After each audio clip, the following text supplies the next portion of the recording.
Assalamualaikum warahmatullahi wabarakatuh. Gimana kabarnya teman-teman? Semoga baik-baik saja ya. Kemarin sempat bocor juga percakapan antara Farhad sama Densu. Jadi imbas dari semua itu teman-teman ya, sepertinya ruang damai sekarang sudah tertutup gitu dari para donat. Ini semakin memperkisruh ya, semakin menjelimet gitu kan kasus ini. Sepertinya udah selesai ya. Tidak ada lagi kata maaf mungkin yang akan disampaikan oleh para donat. Jadi menarik untuk kita reaksi bersama teman-teman. Gimana videonya? Ini dia. Selamat menonton. Jangan lupa like, subscribe, komen, dan skip. Assalamualaikum warahmatullahi wabarakatuh.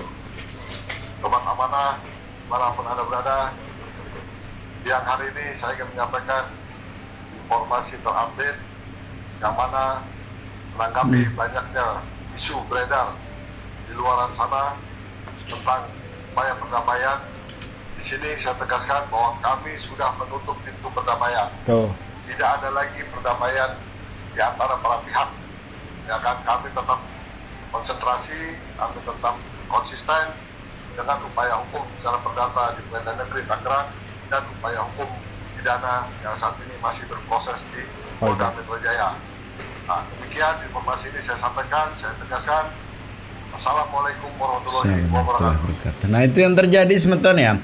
Tapi ironis semeton ya, ketika memang Tenopi kan sudah mengundurkan diri dari ketua yayasan begitu, dan dana sekarang itu kan diserahkan ke para donatur. Tapi beliau itu diserang terus gitu Tenopi ya sama pengacara-pengacara itu gitu. FA yang bersangkutan antara PB dengan FA ketemu di rumahnya. Nah, secara diam-diam dia melakukan perekaman tanpa izin. Itu berdasarkan Undang-Undang ITE nomor 19 tahun 2016 itu dapat dikenakan pasal 31, itu dapat dikenakan sanksi intersepsi, yang mana bahwa pembicaraan itu sudah dinyatakan untuk tidak direkam. Kemudian itu dilakukan perekaman di luar sepengetahuan yang bersangkutan. Nah, itu adalah tindakan intersepsi dan itu disebarluaskan. Itu ancamannya 10 tahun. Nah, mungkin saya juga menyarankan kepada PB untuk segera membuat laporan terhadap hal ini. Karena ini nggak baik. Ini perbuatan yang sudah didasari oleh niat. Mens reanya udah jelas. Ini orang ini nih yang seperti ini orang yang berpenyakitan ini ada penyakitnya ini. Dia selalu ingin mempunyai kartu truf dari orang lain, ya kan? Dan ini bisa digunakan kapan saja. Jadi niat itu sudah terpendam dari awal. Nah, ini bahaya, orang-orang macam ini bahaya. Dan saya nggak tahu data-data orang-orang yang pernah berhubungan dengan dia, ya kan, selama orang itu tidak bisa mengikuti apa kemauan dia akan gunakan hal itu. Ini penyakit ini.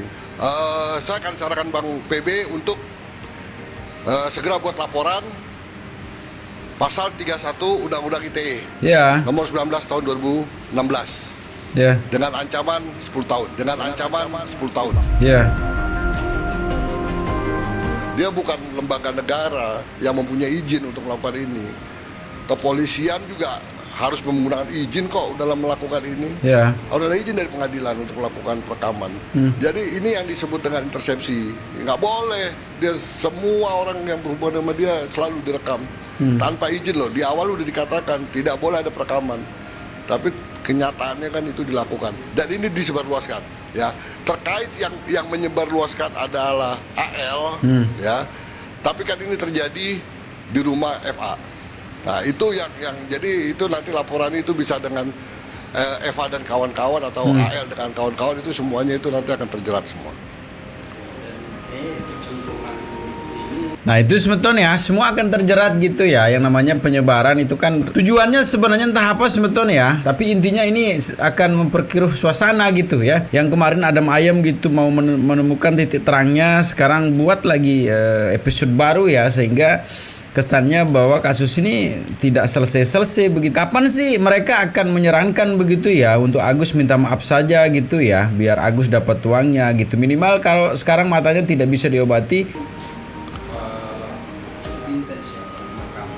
Selain Densu itu ada rekaman suara Richard Lee juga kok. Dan Oh iya, ini dia selalu melakukan itu. Ini yang makanya saya bilang ini penyakit. Ini penyakit bawaan ini nggak bisa. Ini orang seperti ini orang yang selalu mau menang sendiri. Orang yang nggak mau menerima pendapat orang lain. Selalu pendapat yang harus menang. Nah, dengan cara apa dia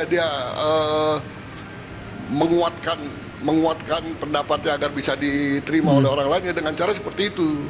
Ini juga bisa dianggap sebagai pengancaman.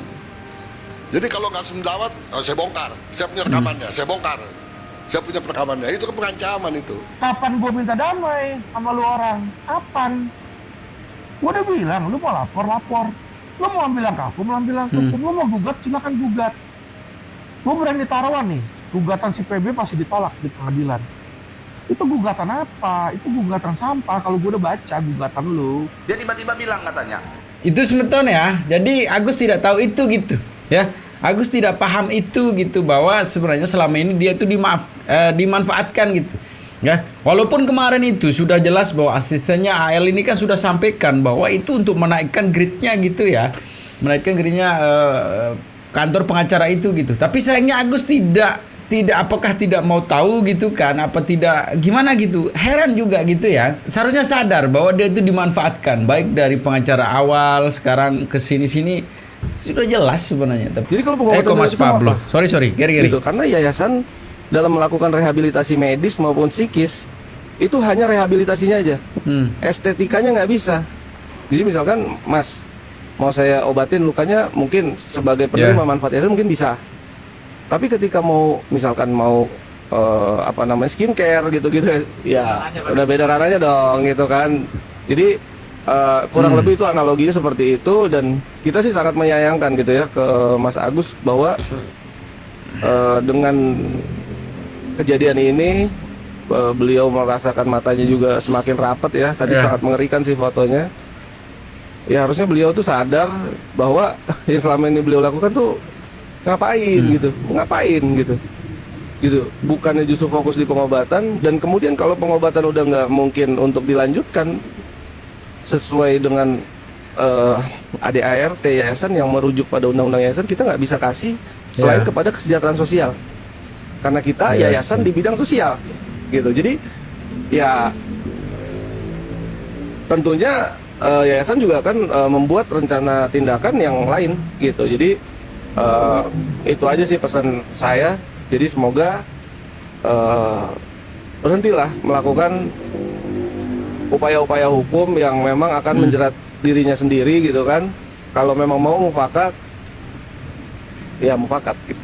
Ini nanti akan saya koreksi kalau saya salah ya, saya kurang hafal data-data, tapi mungkin sekitar 4,5 juta di bulan itu Oktober.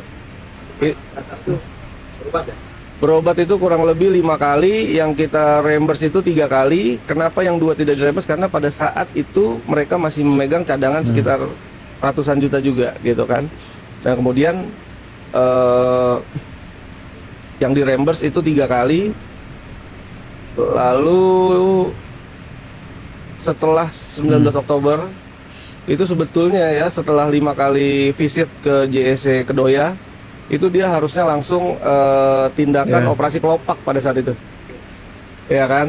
Namun kemudian di tanggal 19 Oktobernya atau 18 saya lupa, ketika Bang Farhad video call dengan Mas Agus, itu kita pun akhirnya melihat kan di sosmed, kita sempat sampaikan ke Mbak Elmi, istri Mas Agus, kita bilang, Mbak, mohon jangan melakukan hal-hal yang memang nanti bisa menjadi polemik di antara kita gitu kan, bahwa saat ini pengobatan Mas Agus sedang berjalan dan minggu depan akan ada rencana tindakan. Beliau menjawab, iya Mas, nanti saya sampaikan ke Mas Agus. Sebelumnya tuh mereka tinggal jalan-jalan aja ke rumah sakit, di kasir fotoin bonnya kita kirim, kan seperti itu. Atau waktu rencana tindakan itu biasanya kalau nilainya di atas lumayan besar, itu rumah sakit akan kasih tahu ke yayasan bahwa nanti akan ada rencana tindakan operasi kelopak pada saat itu sekitar 95 juta. Dan kita yayasan langsung koordinasi mau kita deposit atau seperti apa kan gitu. Nggak ada masalah, karena tadi komunikasi dengan keluarga itu baik-baik aja. Cuman semenjak 19 Oktober itu kita telepon, kita WhatsApp, kita apa nggak pernah dibalas gitu.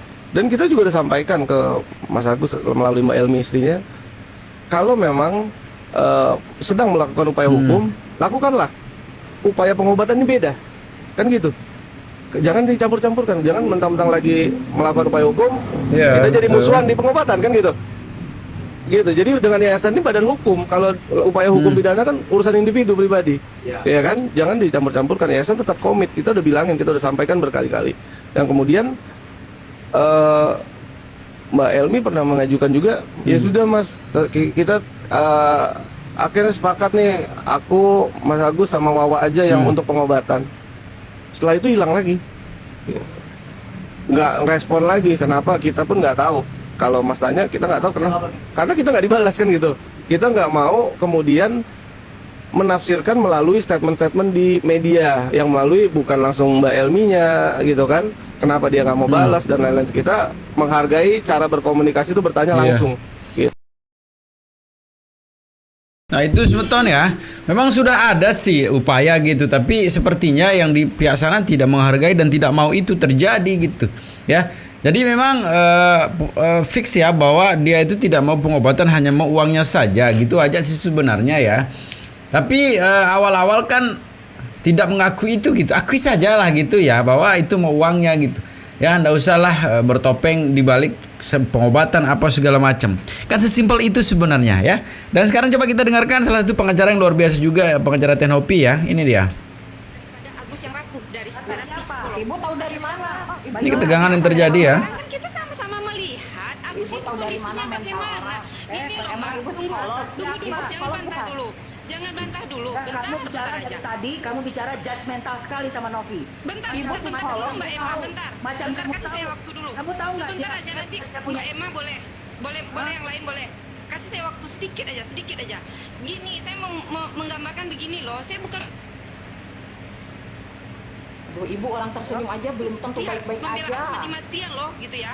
Sekarang gini, kalau kita bandingkan antara Nopi seorang perempuan, tunggu dulu Mbak, antara Nopi dengan seorang perempuan dengan Agus seorang laki-laki, secara psikologis gitu, Agus itu mentalnya itu terjun payung banget loh, 180 derajat. Bang Jos, tunggu, karena apa? Agus ini orang butanya buta sekarang, bukan dari lahir. Coba bayangkan. Mbak. Nah, coba. Kita posisi Saya mau ngomong, aja. gantian Mbak Yola ya, dengar ya. Novi itu sudah tidak punya ibu. Novi itu sendirian. Novi orang yang berjuang untuk mengangkat harkat derajat keluarganya. Dia itu dilihat sama keluarganya. Tapi dikatain PSK, dikatain narkoboy. Semua itu penghinaan. Sebagai perempuan saya bisa rasa bagaimana kalau saya cari uang halal, tapi saya dibilang jual diri. Itu bisa hancur harga diri saya. Ya, kalau kamu hanya membandingkan dengan penyiraman air keras seperti itu, terus kamu sepertinya melihat Novi yang masih ada matanya, kamu bilang Novi baik-baik saja, berarti kamu sebagai perempuan tidak punya rasa sebagai wanita. Kita perempuan harus peka. Kita perempuan harus peka sesama perempuan. Harus peka. Ini sekarang ini Nopi dibilang P atau yang lain ini baru sekarang ini kan, setelah kasusnya ini besar gitu, setelah Satu hal lagi ya, Ibu Yola, satu hal lagi, Ibu Yola itu mewajarkan lawyer menyerang pribadi gitu, menghalangkan segala cara. Ya, memang gitu, tidak untuk membela wajar. kliennya. Tidak seperti itu, tetap harus pada substansi Iya sih. perkaranya, Ibu. Mohon maaf, jangan segala dianggap wajar. Lawyer itu harus cerdas, lawyer profesional itu tetap ada substansi hukumnya. Nah itu yang terjadi sebenarnya dampak dari kisru ini begitu ya, kesana kemari saling serang pribadi. Jadi sepertinya sih baik lawyernya si Agus ini kan udah gak peduli sama Agus sebenarnya ya. Lebih bagaimana sekarang menyerang pribadi. Kalau memang fokusnya itu bagaimana dana donasi itu kan seharusnya fokus ke situ gitu. Jangan fokus ke sana kemari. Kalau memang tujuannya untuk memperjuangkan dana dari Agus gitu ya. Tapi yang terjadi sebetulnya ini kesana kemari gitu, menyerang pribadi apa segala macam. Ini kan sebenarnya bagaimana menaikkan grade-nya pribadi, pengacara apa segala macam gitu.